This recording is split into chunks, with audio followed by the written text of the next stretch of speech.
Hello everyone, welcome back to the WARE project. This is going to be a brief progress update, and I just want to say it's been hard to get the team together and finish the rest of the deliverables of the project just due to the COVID-19 outbreak. Everyone's in isolation, so all our parts are everywhere. So we haven't been able to set up a proper test bed or like do some extensive tests. Last time in our final presentation, we weren't able to show a fully functional demo or a video. Some of the parts are still stuck on campus. Some of the parts are with other project team members, so we haven't been able to coordinate that properly.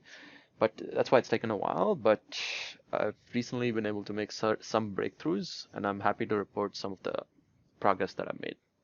I just want to start by saying that the project is officially over and has come to a close, but it was pretty abrupt, and I've decided to pursue the project personally myself further, finish all the deliverables as well as try and refine and make a very good product in the end, a very robust product.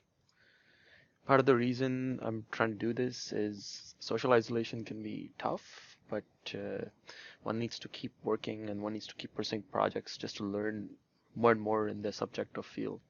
So I was lucky to learn so much about computer engineering and electronics engineering through my project, so I've decided to pursue that to further my knowledge base even more. Now I'm going to start with a brief recap. So in the final presentation, we explained what the project was about. And as you can see here, there's a analog front end. It's essentially a analog to digital converter by Texas Instruments, which has 8 channels, and it's a 24-bit A to D. So the whole project is just about getting the data from this board right here, which will have a lot of electrodes which are tied to a human being to gather data from EMG. And the controller right here will send data via SPI as a bus that it uses to a microcontroller that we chose for the project. And the microcontroller has 3 elements. It has an IMU sensor, which is an orientation sensor, which is it will record the data that's sent by the AFE to a micro SD card. And there is a Bluetooth element as well, where the controller can send the data in real time to a proprietary Bluetooth app, where a user can actually see all the EMG data being measured and make sure that everything is working before saving the data to the SD card. This data can be pulled off later as well and sent to a doctor for post-analysis. Now, just a quick recap on how the AFE processes the data. So there's 8 channels, like I said earlier, and each of them is tied to a 24-bit A to D. So 24 bits times 8 gives 192 bits total per sample, plus this chip right here packs another additional 24 bits in front, which is called the status header. And so it comes to a total of 216 bits per sample of data. And our controller, which is the Teensy 3.6 that we chose, receives the 216 bits. It converts those bits into hex, which is a human readable format. It's easy for humans to read, and it displays it or stores it essentially. So I'll show you what the data looks like in a second. So last we talked in the presentation, we had the idea of using HDMI as a single robust wire that comes out of our device, and this was the schematic as how we would attach it. Essentially, this is the controller, this is the AFE, it's the 8 differential amplifiers, this is your HDMI, and this is the electrode array. So what would happen was this HDMI female extender would tie to the AFE, and it would connect to this device here sold by Adafruit. It's just a breakout board for HDMI. It's pretty robust. All the electrodes would come out of here, and they were tied to the electrode sleeve.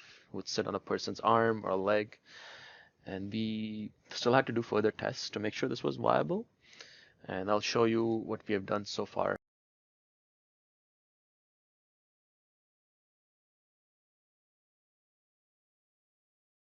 Just a brief progress update on the WARE project. During this time, isolation time, I've decided to use it to further the project quite a bit, and I have some pretty amazing results to report. So we got the PCB made. It's the full layer board. And I mounted we've got 10 of these boards, so I mounted the power circuitry here and the lithium ion charging essentially. So as you can see, the battery would sit right under the board, and there would be three buttons basically on the side for different modes, and this is the power switch essentially. So all this will fit ideally in this thing. So that's the LCD touchscreen basically, and these are the buttons. The PCB will fit right under essentially. It fits perfectly, and I've just decided not to mount it inside for testing purposes. So as far as I can tell, the PCB works well. It's just there are a couple of errors that I need to debug and find out what's wrong. I think we have a problem with while mounting these tiny components basically. Now the other part.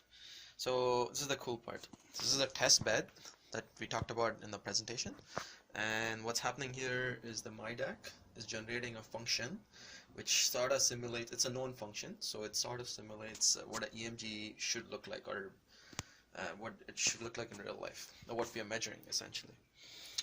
I've tied that function to this adapter here, which is an HDMI plug. So an HDMI breakout board, ideally this small device would sit on the sleeve. And in fact, for testing we are using HDMI, but in long term we suggest mini HDMI because it's much more smaller and much more robust. Also, so the signal is being transmitted across HDMI, right, to another breakout here. Now ideally this thing would be built onto our PCB in the next revision. It would be here. It would replace all these different slots that I have here, or pins. And so the AFE is picking that signal up. Give me a second.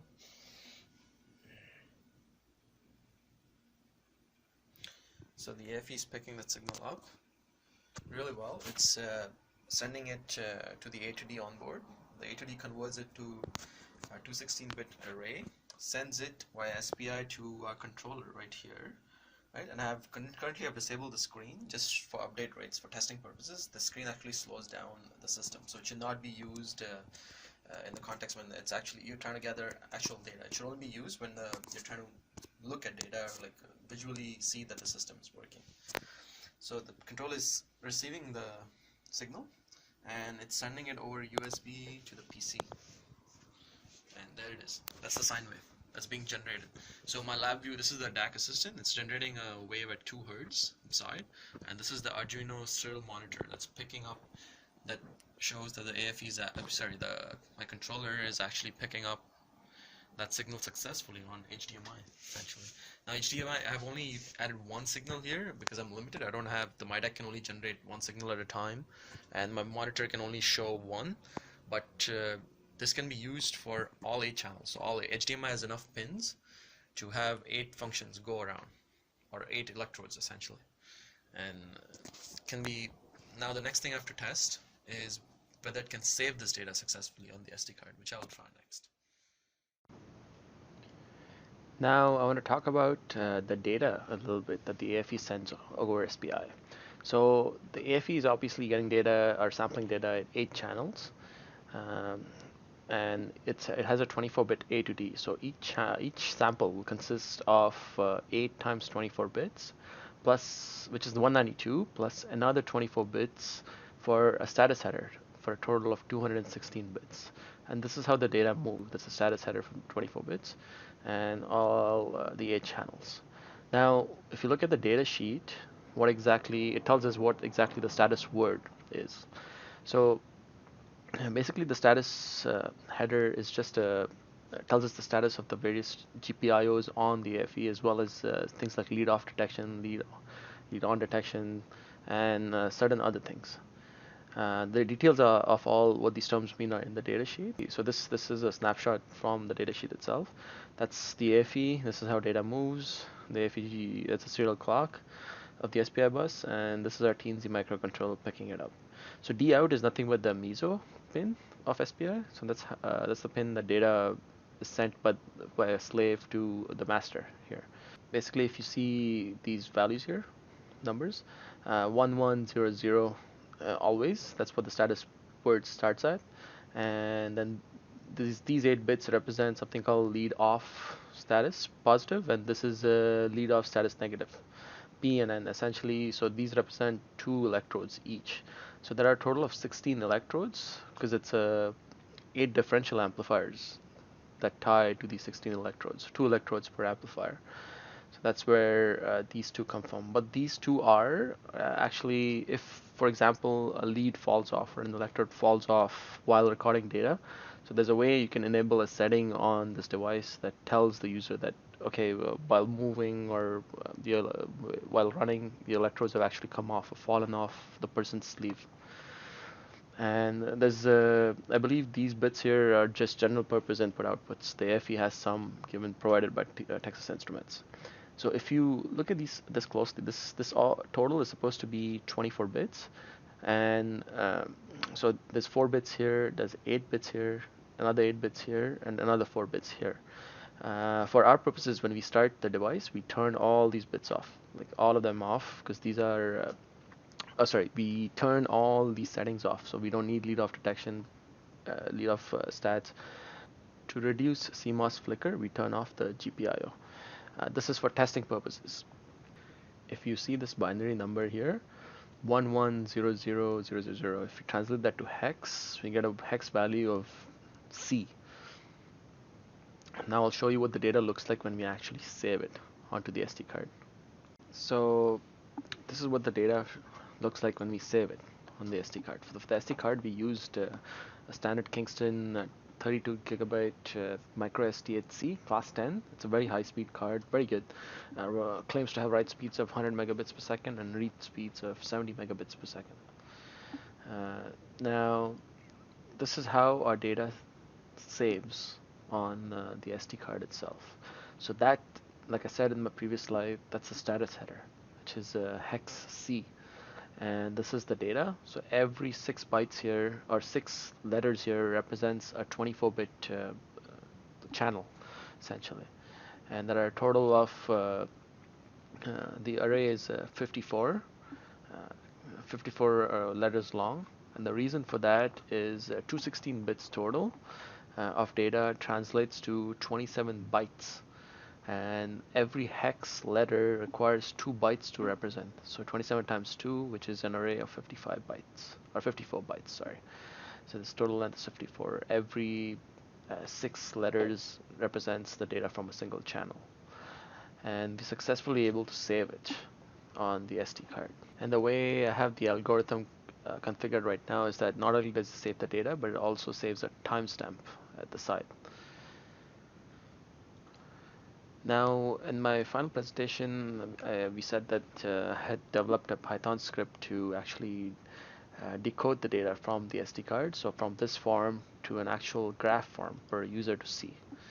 So this is the status. So it's a proprietary Python-based app that I wrote myself. And when I decode one of the channels, so I've turned all the 8 channels off. So this is what it looks like. That's the code in the background. Now, if I zoom in on a certain section, so as you can see, it's the shape has the perfect shape of a sine wave. At least you can tell it's a sine wave, and this is where the frequency increases over time. This is a triangular wave, and a square wave. So these are the problems I'm having right now in terms of saving the data onto the SD card.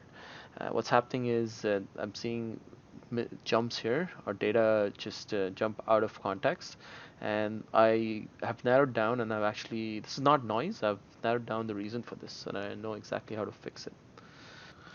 Essentially what's happening is the data is arriving at a faster rate than the controller is able to save to the SD card itself, and while saving to the SD card, the controller actually gets stuck and it cannot come back in time to retrieve the next sample. So by the time it comes back, the sample is halfway written through or overwritten, which means that the next data value is either corrupted or it's just the buffer has overflowed or there's a spike somewhere. So the next one of the values just does not make sense. So it just jumps up or down, essentially.